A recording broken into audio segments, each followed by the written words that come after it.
Bonjour, je me présente encore une fois. Je m'appelle Marc Butch, enseignant en technologie éducative au niveau de l'UFR des sciences de l'éducation, de la formation des sports dans la section des sciences de l'éducation.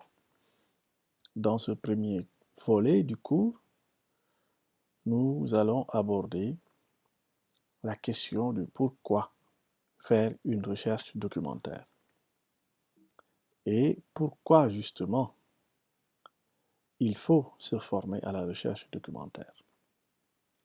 D'abord, nous devons préciser que la recherche documentaire n'est pas spécifique à un domaine de savoir. Elle est partagée par tous les chercheurs dans toutes les disciplines et dans tous les domaines de la connaissance. Dans le domaine qui nous intéresse, nous, le plus, c'est-à-dire le domaine des sciences humaines et sociales, il y a tout un lot de ressources partagées en ligne ou ailleurs qu'il est possible de pouvoir exploiter dans le cadre de divers travaux intellectuels que nous sommes amenés souvent à mener. Soit c'est un exposé pour des étudiants, pour des élèves, soit c'est un mémoire ou bien une thèse à réaliser à l'issue d'un cursus, ou pour des professionnels, un rapport à rédiger. Et pour tout cela, nous sommes souvent amenés à faire un travail de recherche sur divers sujets. Et ça nous amène à la question du pourquoi.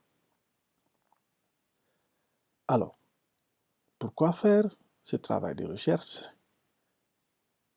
C'est parce qu'il est important parfois de faire recours à ce qui a été déjà fait dans un domaine, sur un sujet, sur une thématique ou sur une problématique précise, si nous voulons nous-mêmes tracer notre propre cheminement en matière de recherche ou nous positionner par rapport à une question précise. Donc, on fait de la recherche afin de tracer notre propre développement en nous fondant sur des argumentaires déjà établis par la recherche elle-même, soit en les appuyant, soit en les réfutant. Il est important également, dans le cadre de travaux intellectuels, de pouvoir faire une comparaison avec des recherches déjà faites sur le sujet ou sur une question, justement pour pouvoir situer nos propres investigations et leur donner plus de valeur.